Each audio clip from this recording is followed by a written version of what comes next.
चलिए बच्चों, अब हम रिवाइज करने जा रहे हैं कंसीडरेशन। क्या करने जा रहे हैं? और बिना कंसीडरेशन के एग्रीमेंट होता ही नहीं, पता है आपको ना। प्रोमिस में क्या चाहिए? कंसीडरेशन, तो बनेगा एग्रीमेंट, और एग्रीमेंट बनेगा तभी तो कॉन्ट्रैक्ट बनेगा बाद में।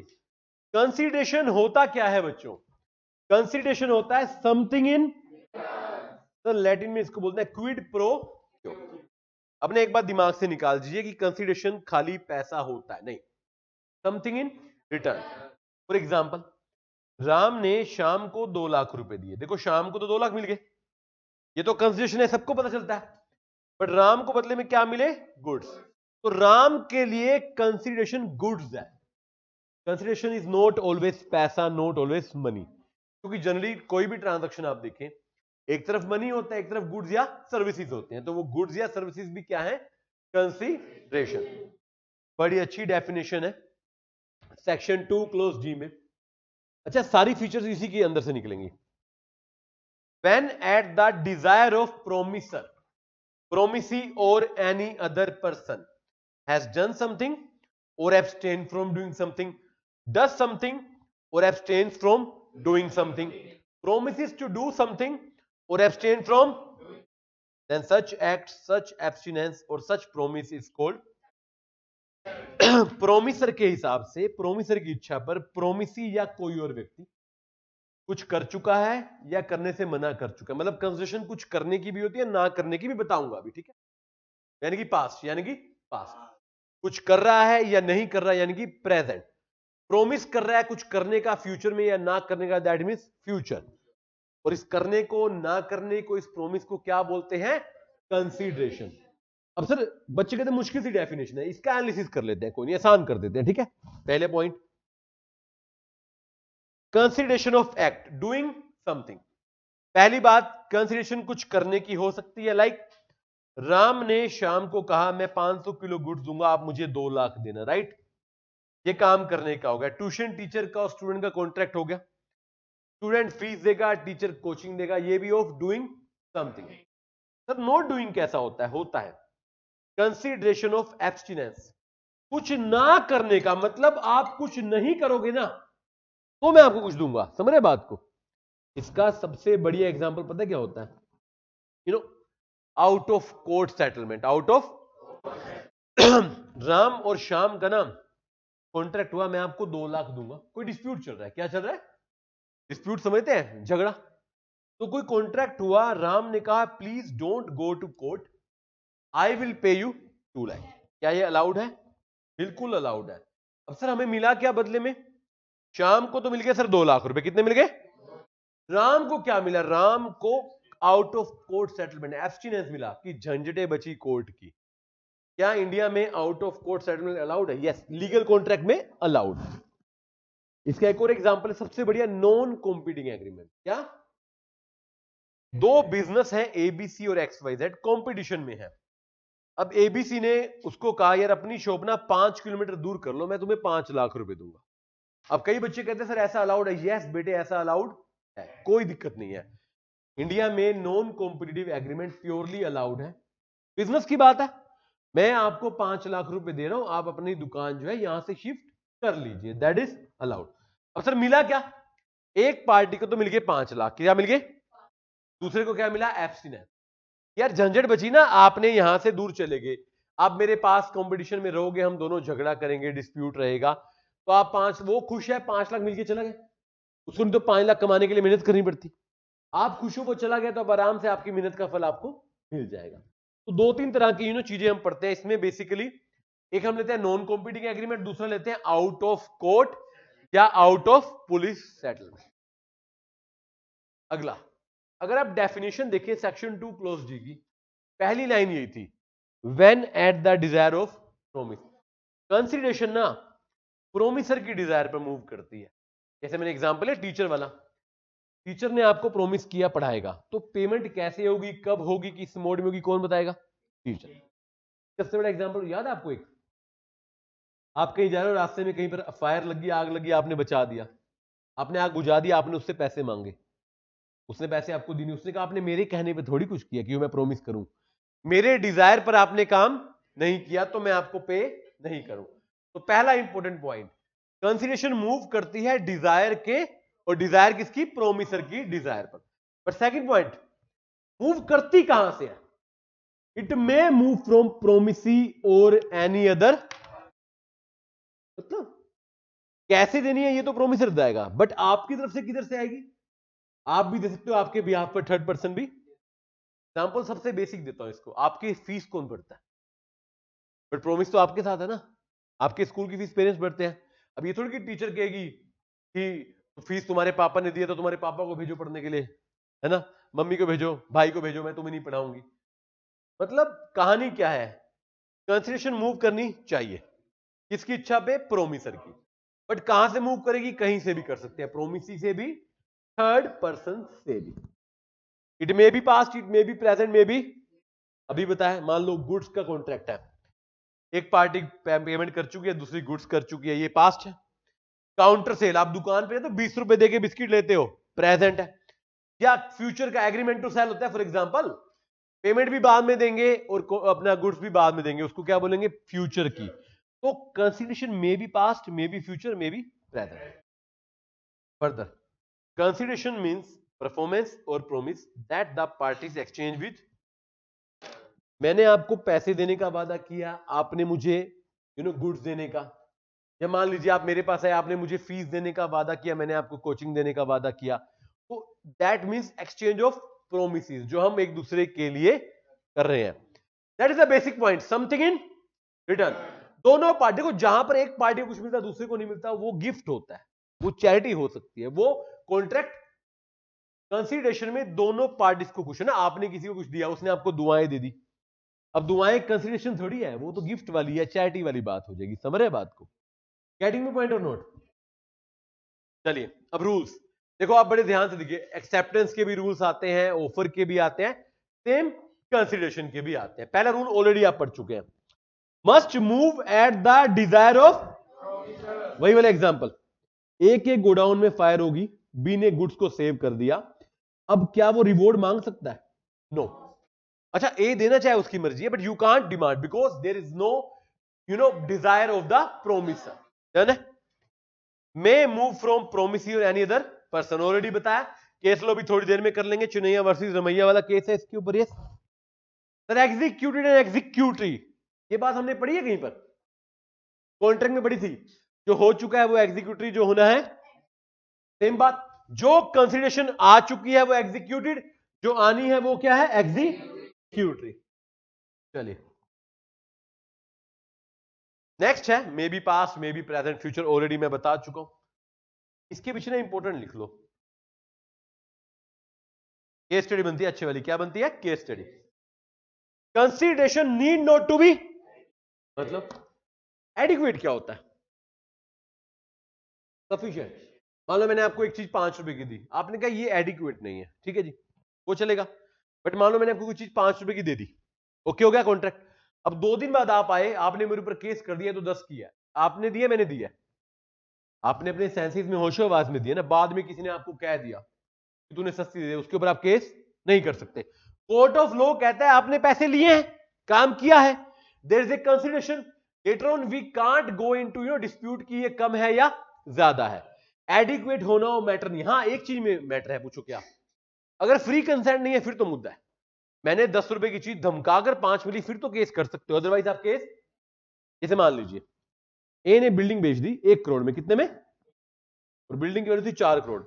बाद में उसको समझ आया, उसने केस कर दिया कि मैंने तो ना इनएडिक्वेट में बेच दिया, मेरे को बाकी के 3 करोड़ चाहिए। क्या बाकी के 3 करोड़ मिलेंगे? एक ही सिचुएशन में मिलेंगे, अगर वो प्रूव कर दे कंसेंट फ्री, अदरवाइज लॉ कहता है consideration should be there though not adequate, not consideration need not to be unlawful, immoral और अपोज टू पब्लिक। जब मैं लीगैलिटी का टॉपिक कराऊंगा ना, वहां पे पूरा आता है, oppose to public policy, immorality. फिर भी समझ लेते हैं। मान लीजिए एक आदमी ने दूसरे से कॉन्ट्रैक्ट किया, मुझे 5 लाख दो, मैं तुम्हें सरकारी नौकरी दूंगा। क्या ये गलत नहीं है? सरकारी नौकरी should be given on the basis of merit, not की जो जितने पैसे देगा उसको उतना दिया जाएगा। That is immoral and oppose to public policy. ये गलत है। ये क्या है?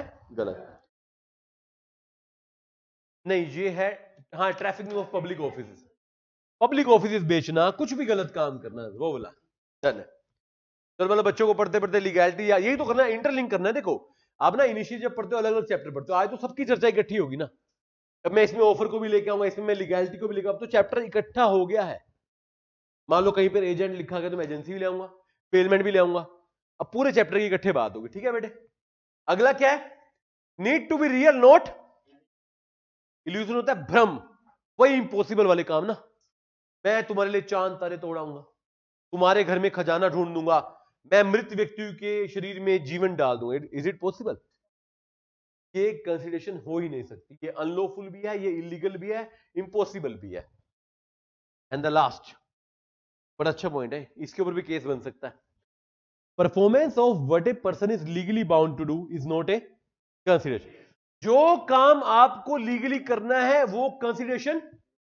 आप गवर्नमेंट ऑफिस में गए, आपने कोई काम किया, उसने कहा पैसे, आपने किस बात के पैसे, वो भाई साहब ने गलती से इंडियन कॉन्ट्रैक्ट पढ़ लिया था आधा अधूरा, कहते हैं मैंने आपके लिए काम किया, कंसिडरेशन, आप मुझे कुछ दोगे, कंसिडरेशन नो, उसकी लीगल ड्यूटी है, उसकी क्या है।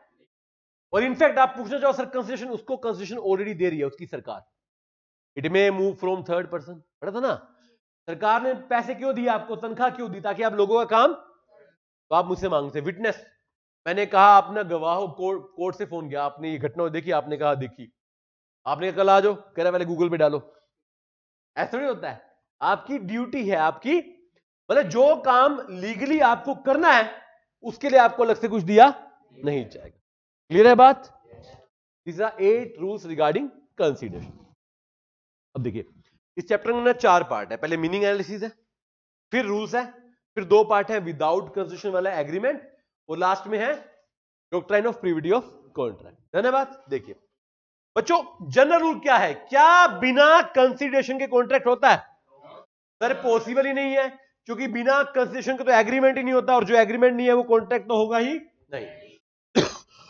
There is a general rule, no consideration no, but अब मैं इसकी पढ़ा रहा हूं एक्सेप्शन। क्या पढ़ा रहा हूं? There are certain agreements without which are without consideration but still, पहला natural love and, natural love and affection family members के बीच की बात हो रही है। ए ने अपनी वाइफ को प्रॉपर्टी गिफ्ट की, क्या ये वैलिड है? Yes, but subject to 4 condition. Subject to, there should be natural love and affection, party should be in relation, contract must be in writing and it must be registered. आपको पता है gift deed भी court में जाकर registered हो सकते, तो register करवाना पड़ेगा। धन्यवाद। तो फैमिली मेंबर्स का natural love and affection. Second completed gift. अब फैमिली वाले यहां लेंगे, कोई फैमिली वाले तो वहां उधर ले जाएंगे ना। ए ने अपने दोस्त को रिंग गिफ्ट की, तो उसने कहा थैंक यू, बदले में तो कुछ मिला नहीं, बट क्या ये वैलिड है या नहीं है? गिफ्ट का मतलब ही क्या है? वन साइडेड ना। अब आपको नहीं सर आजकल तो जमाना बदल गया, रिटर्न गिफ्ट जरूरी है, नहीं दिया तो क्या कहोगे? आपने बर्थडे शुरू में गिफ्ट दिया, आप जाने लगे, आपने दोस्त से पूछा तूने कुछ नहीं देना, कह रहे नहीं, कह रहे वापिस दे मेरा गिफ्ट, ऐसा नहीं होता ना। Gift is without consideration, it is valid. Third very important, payment for past voluntary, past मतलब भूतकाल में, वॉलंटरी मतलब अपनी इच्छा ने। एग्जाम्पल देखिए, ए ने बी की ना कभी कोर्ट केस में हेल्प की थी, फ्री में कर दी उस जमाने में। अब बी केस जीत गया, अब बीना कुछ टाइम के बाद अब आ जाकर वो ना एक ही पैसे लौटाना चाहता है या कुछ देना चाहता है, क्या ये वैलिड है या नहीं है? अब आज के दिन में तो ये उसके लिए कुछ नहीं कर रहा, बट स्टिल वैलिड है, subject to 4 condition. Again 4 condition. पहला, service must have been voluntary, उसने अपनी इच्छा से सर्विस दी थी। सेकंड, सर्विसेज दी गई थी प्रोमिसर को, प्रोमिसर कौन? जो आज पैसे देना चाह रहा है, और प्रोमिसर वहां पर एग्जिस्ट करता था, and now promisor intend to compensate, promisor कह रहा है मेरे पास उस समय पैसे नहीं थे, आपने मेरी मदद की, आज मैं आपकी मदद लौटाना चाहता हूं, तो मैं करना चाहता हूं। क्या ये वैलिड है या नहीं है? अगर ये चारों कंडीशन सेटिस्फाई है तो ये वैलिड माना जाएगा। अगला है चैरिटी। चैरिटी क्या होती है बच्चों? दान दक्षिणा, सोसाइटी के लिए वॉलंटरी कोई काम करना। गिफ्ट ही है ये भी, गिफ्ट आप जानवर को देते हो, चैरिटी आप किसी को भी दे सकते हो। तो चैरिटी का मतलब ही क्या है? क्या बदले में कुछ चाहते हैं? नहीं, हमें तो सिर्फ दुआएं चाहिए। लॉकडाउन में कितने लोगों ने सेवा की, लोगों को खाना खिलाया, दवाइयां दी, तो that is also allowed, that is also allowed. Agency, agent, agent याद है? एजेंसी, एजेंट देखो, अब आपको सर यहां पे ना क्वेश्चन आता है ना, और ये आना चाहिए। मैं जब पढ़ाता हूं ये जब एजेंसी, तब हमेशा बच्चा कहता है सर एजेंट को फ्री में काम करता है। नहीं, एजेंट क्या लेता है? Commission, brokerage. बट ये एक्सेप्शन इसलिए है, एजेंट को काम करने के तो पैसे दिए जाएंगे, क्या एजेंट को अपॉइंट करने के पैसे दिए जाएंगे? तो जब आप एजेंट को अपॉइंट करते हो ना, उसमें कुछ नहीं देना पड़ता और वो कॉन्ट्रैक्ट फिर भी वैलिड माना जाता है। No consideration is necessary to appoint an agent. मान लो ए प्रिंसिपल है, बी एजेंट है, एक एग्रीमेंट में अपॉइंट कर दिया, पैसे तो नहीं दिए ना, तो फिर भी वो वैलिड माना जाएगा। कितने पॉइंट हो गए बच्चे? 5। छठा बेलमेंट। बेलमेंट पढ़ रखा है आपने? यस और नो? आप बेलमेंट में किसी को सामान देते हो, आप बेलर होते हो, वो बेली होता है। देखो ग्रेशियस नॉन ग्रेशियस होता है। मैं ऑब्वियसली ग्रेशियस की बात करूं, जहां पैसे ले रहे हो उसकी बात तो मैं कर ही रहा। आपने अपने दोस्त को किताब दे दी, बाइक दे दी यूज करने के लिए, अब वो बाइक उसके बाद चलेगी, आपने बदले में कुछ नहीं लिया, बट वो एग्रीमेंट वैलिड है नहीं है। इनफैक्ट आप उसमें पढ़ते भी हो कि खर्चे कौन पे करेगा, एक्स्ट्रा ऑर्डिनरी कौन करेगा, ऑर्डिनरी कौन करेगा। समझ रहे हो बात को? क्या बाइक वापस मिलेगी? नहीं मिलेगी? मिलेगी। That is bailment, that is. And last important, promise to pay time barred डेब्ट। सर टाइम बार्ड डेब्ट कौन सा होता है? अभी बताया था लिमिटेशन एक्ट, जिसके ऊपर केस करने का समय। अब लॉजिकल बात समझना, हमने कहा 3 साल तक आपने केस नहीं किया तो आप नहीं कर सकते, ऐसा नो। बट अगर वो पैसे देने को तैयार है तो ले सकते हैं, ले सकते। मतलब क्या बोलो, नहीं नहीं भाई कानून में ले नहीं सकता, ऐसा नहीं होता ना। ए बी पर केस नहीं करता, बी अपनी इच्छा से पैसे देना चाहता तो ले सकते हो, चाहे टाइम बार्ड हुआ है या नहीं। क्लियर है बात? वैसे ऐसा मैंने एग्जाम्पल में देखा है, किस आदमी ने 3 साल तक पैसे नहीं दिए, अब क्या ही देगा वो, है ना? वो कह रहा नहीं मैं तो टाइम बार्ड होने के बाद देखूंगा, ऐसा थोड़ी होता है। ये कुछ बातें ना किताबों में छिड़ते, दुनिया में है अच्छे लोग, वो दिखते नहीं है, बस है तो सही कहीं पर होंगे, हर कोने में। हम कोने में जाते नहीं ना। चलिए चलिए, क्लियर है बात? तो दीज आर द 7 एक्सेप्शन। मतलब 7 नंबर का क्वेश्चन आ गया, 6 का आ जाए, अच्छा 3 नंबर का क्वेश्चन आ गया, कितने पॉइंट लिखोगे? 3 या 4 लिख देना, ठीक है बेटे। 6 नंबर का क्या? 6 लिख देना, 7 लिखना चाहिए। अच्छा कई बार पता क्या था, मान लो क्वेश्चन ऐसा आ गया, what are the exception, explain any two. तो नाम सबके देना और कोई 2 एक्सप्लेन करना जो आपको अच्छी लगे। ऐसा भी तो आ सकता है भाई, पॉइंट तो 7 है, जो 2 आपके बेस्ट है वो एक्सप्लेन कर दो, कर दीजिए, क्या ही दिक्कत है अपने को। ठीक है बात? यस, 3 पॉइंट में। अब क्वेश्चन है एक्सप्लेन एनी टू, फिर थोड़ी 3 लिखूंगा। हाँ ऑब्वियसली, जनरली जितने मार्क्स के उतने पॉइंट करने चाहिए आपको। ठीक है सर, लास्ट है कोई 3 की लेंथ आपको पता ही है कितनी जाएगी, फिक्स तो नहीं है, बट फिर भी you know kind of quarter page, sorry more than half, 75% page जाएगा, 3/4 एग्जैक्टली। चलिए अगला लास्ट टॉपिक है कंस्टिट्यूशन का, डॉक्ट्राइन ऑफ प्रीविटी ऑफ। देखो एक बात बताओ, जिन 2 लोगों का कॉन्ट्रैक्ट, जो कॉन्ट्रैक्ट जनरली 2 लोगों का होता है, कोई डिस्प्यूट होगा दोनों एक दूसरे पे केस करेंगे, क्या स्ट्रेंजर, क्या थर्ड पार्टी कॉन्ट्रैक्ट के लिए किसी पार्टी पे केस कर सकती है? Normally no, stranger to contract can't sue, only a party to contract can sue, general rule यही है। बट अब मैं आपको doctrine of privity of contract की एक्सेप्शन बताता हूं कि थर्ड पार्टी केस कर सकती है। एक्सेप्शन का मतलब है the situation where stranger to contract can also sue। पहला इन केस ऑफ ट्रस्ट, याद है? ट्रस्ट में कौन केस कर सकता है? बेनिफिशियरी। बेनिफिशियरी कौन? जिसके लिए ट्रस्ट बनाया, ऑल्दो वो कॉन्ट्रैक्ट की मेन पार्टी नहीं है, उसने नहीं साइन की है अल्टीमेटली, बट फायदा तो उस, देखो पूरे का निष्कर्ष पहले ही बताया, तो जिसका काम होना है, जो बेनिफिशियरी है, जिसका फायदा होना है, वो केस कर सकता है, चाहे वो कॉन्ट्रैक्ट की मेन पार्टी हो या ना हो। ऐसे अगला फैमिली सेटलमेंट। अब फैमिली सेटलमेंट में मान लो राम और श्याम दोनों भाइयों ने मिलकर सेटलमेंट की कि कितना खर्चा मदर को देंगे। मदर कॉन्ट्रैक्ट की पार्टी तो नहीं है ना, साइन किसके नाम और श्याम के। अब दोनों में से किसी ने राम को, दोनों में से किसी ने मदर को खर्चा नहीं दिया, तो क्या मदर दोनों में केस कर सकती है? नहीं कर सकती, क्योंकि बेनिफिशियरी है। क्योंकि क्या है, फैमिली सेटलमेंट में कोई भी मेंबर केस कर सकता है। एंड सर असाइनी, असाइनमेंट समझते हैं? मान लो आपने मिस्टर राम को अपॉइंट किया मिस्टर ए का काम करने के लिए, अपॉइंट आपने किया, काम कौन करेगा? राम। बट असाइनी कौन है? बी। अगर काम नहीं होगा तो बी भी केस कर सकता है। आप घर में वाईफाई लगे आपके घर वालों के नाम पे, ठीक करवाने के लिए आप बोल सकते नहीं बोल सकते? क्या बोलेगा? वही बंदा फोन करेगा, वही कंप्लेन करेगा, वही केस। ऐसा तो नहीं होता ना, क्योंकि अल्टीमेटली देखो असाइनी बेनिफिशियरी, अल्टीमेट निष्कर्ष क्या है? जिसका काम होना है, जिसके लिए काम होना है, चाहे वो कॉन्ट्रैक्ट की पार्टी हो या ना हो, वो केस कर सकता। लो की खासियत देखते हो आप, पहले आपको बताते हैं जनरल, फिर आपको बता देते हैं एक्सेप्शन, हाउएवर, है ना। This is the beauty of law कि जो लिखा है वो सही है, मगर सब्जेक्ट टू एक्सेप्शन है, सब्जेक्ट टू। इसमें दो चार और एग्जांपल है, वो आप देखना चाहो तो, अदरवाइज तीन इंपॉर्टेंट। चौथा बता दो, एजेंट वाला। देखिए एजेंट कौन है, प्रिंसिपल के बिहाफ पर है। तो एक बात बताइए, एजेंट का कॉन्ट्रैक्ट हुआ आपके साथ, आप एजेंट पे केस कर सकते हो? बिल्कुल। क्या आप डायरेक्टली प्रिंसिपल पे भी कर सकते हो? नहीं कर सकते, क्योंकि एजेंट किसको रिप्रेजेंट कर रहा है? प्रिंसिपल को, राइट। इसका निष्कर्ष देख लो एक बार लास्ट में, लाइन पढ़ना एक बार। कर्शन तो बेटे फ्री कंसेंट ही नहीं है ना, वो अलग मैटर हो गया। वो कॉन्ट्रैक्ट, कर्शन कॉन्ट्रैक्ट ही नहीं है। कर्शन तो वोइडेबल कैटेगरी का, वैलिड थोड़ी है। मैं वैलिड की बात कर रहा हूं बेटे। A stranger to contract can sue if he or she is acting in the capacity of, यानी कि for whose benefit the contract was made. So there are ultimate 4 things in this chapter, only 4: meaning and analysis, rules regarding consideration, contract agreement without consideration, and doctrine of privity of contract. कोई doubt हो बच्चे यहां तक? तो topic को करते हैं यहां पर समाप्त। जय श्री राम, जय माता दी।